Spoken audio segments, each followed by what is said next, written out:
It's time for Frank Lopez, an unfairly maligned character, to get his dues. Frank had it all figured out. Sure, he wasn't at the top of the food chain, but why expand? Why go bigger? When that comes with more risks, and you already have everything you want and need. As he says when he explains to Tony what a hassa is, a guy who wants more than what he needs. He don't fly straight. That describes Tony, whereas Frank was content with what he had on his plate. Had he gone the route of expansion, it would pit him in a needless war with the likes of the Diaz brothers. He had what he wanted, and he was just a happy guy all round who seemed to have a zest for life. He enjoyed his material wealth. It gave him pleasure.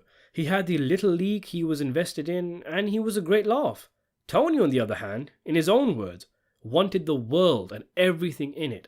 He could have flown straight, made a lot of money in relative safety.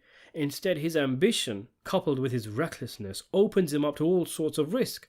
Sure, the organization made an obscene amount of money in a short amount of time under him, but his rise and fall was fast, whereas who knows how long Frank had been peacefully running his outfit. It reminds me of Proposition Joe in The Wire, a drug kingpin who maintains a low profile, advising others to do so too, and being in the game for years, whereas Marlowe, the guy who ends up taking his place, kills and cheats his way to the top, but ultimately his reign is short-lived, and like Tony, it's partially due to his impulsiveness getting him on the radar of law enforcement. Remember I told you when you started, the guys who last in this business are the guys who fly straight, low-key, quiet, and the guys who want it all. Chicas, champagne, flash, they don't last. And not to mention, when Tony got everything Frank had, and then some, once he achieved his goals, he was utterly miserable, living a hollow and empty existence. It's like the Joker says in The Dark Knight. I'm a dog chasing cars. I wouldn't know what to do with one if I caught it.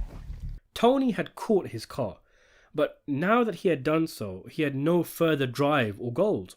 This was the time to kick back and relax, the time to enjoy life like Frank did. But clearly he lacked whatever it is that Frank had. Elvira tells us Frank never talked about money, meaning he had other interests and hobbies. He was living life. But Tony, in spite of all that he had when he reached the apex of his reign, was miserable. Frank gives Tony 2 rules. The first is never underestimate the other man's greed. He himself failed in this regard, failing to recognize the danger that Tony Montana was, that his hunger and ambition was unstoppable, and that he, Frank, was in the way. The second rule, never get high on your own supply, is one that Tony breaks in chaotic fashion with catastrophic consequences. Frank flew under the radar. He was living at large, making enough but not being greedy, and he didn't ask for more than that. Tony was never satisfied. Even when he had it all, he wanted more, and it cost him in the end. Frank had good reason to be livid with the Sosa deal being worked without his approval. Aside from the fact that his man Omar had been killed, Tony is too in with Sosa to the extent that if Frank says he doesn't want to go ahead with it, Sosa could just have Frank killed and deal with Tony, something which Frank alludes to when he says, Maybe you and Sosa know something I don't know.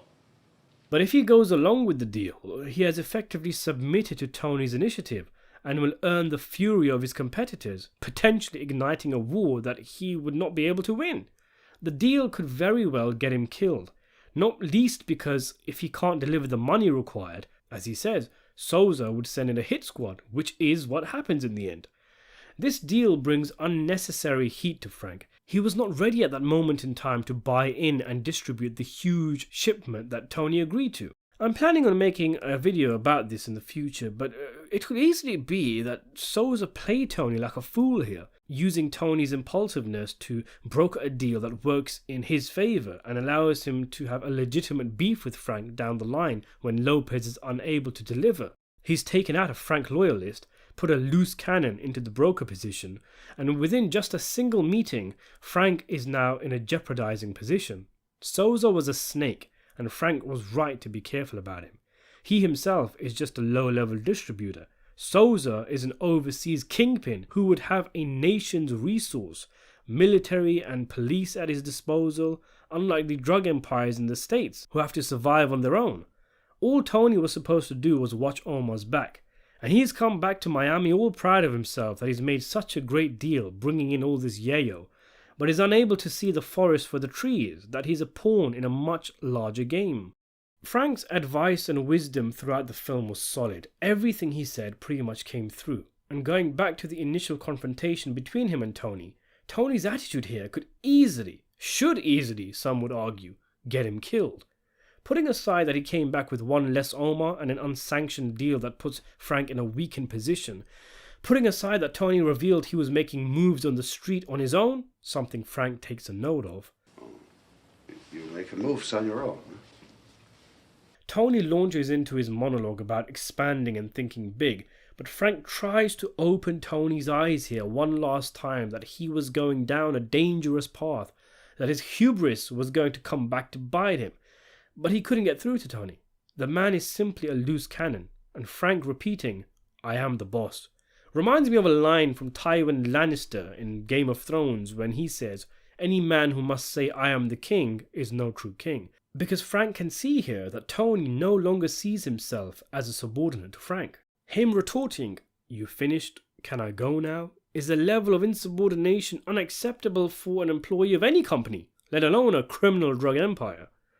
The next time Tony and Frank are on screen together is their confrontation in the club, where Tony, after having the cop Mel put the squeeze on him, on Frank's orders, presumably, is now with Frank's woman, publicly humiliating Frank in front of Elvira and some goons, and whoever else in the club is watching.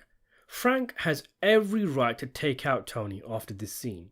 The man is saying he has no balls in front of his woman as he flirts with her. Tony's already made a poor business decision, and now he's brazenly insulting Frank. It's a wonder Frank didn't have one of his goons shoot Tony right there and then. In fact, something I've actually wondered is whether Frank had already okayed Tony's death by this point, recognizing that he was a danger in the previous meeting and would eventually try to take his place. Perhaps the only reason Frank came to the club was to get Elvira out of there before it all went down.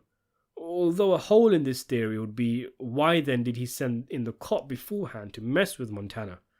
Anyway, Tony was actually very lucky Frank was as soft and forgiving as he was. Take the scene when Elvira offers Tony a dance early on in the film.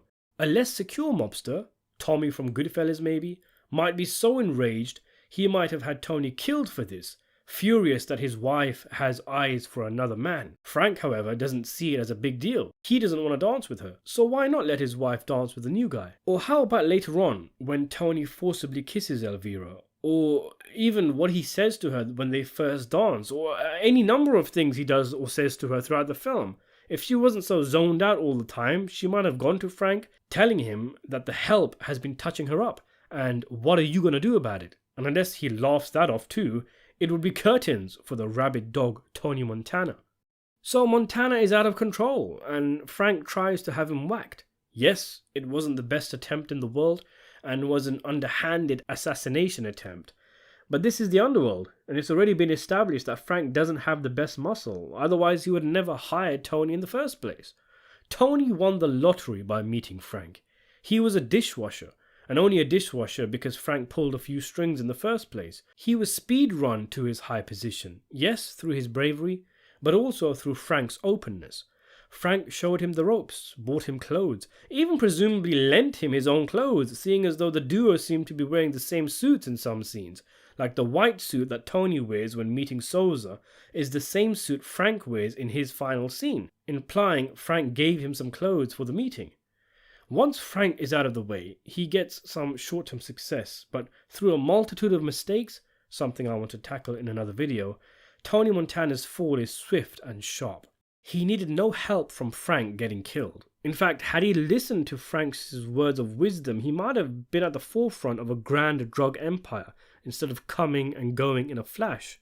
He makes a lot more money than Frank did, sure, but that's precisely the reason the banks try to charge him more, which causes him to go to another set of accountants and ends up in a tax evasion sting, with Sosa coming to him with the deal to take out the journalist in exchange for staying out of prison. And the rest is history. Had Tony stayed low-key like Frank wanted him to, he could have maintained success. but he was wild and got himself killed in the process. And for what? It's not as if Montana even enjoyed his wealth. Tony and Frank were at loggerheads with their competing philosophies of life. One would have to win when the two came to blows, and it ended up being the one with the stronger personality.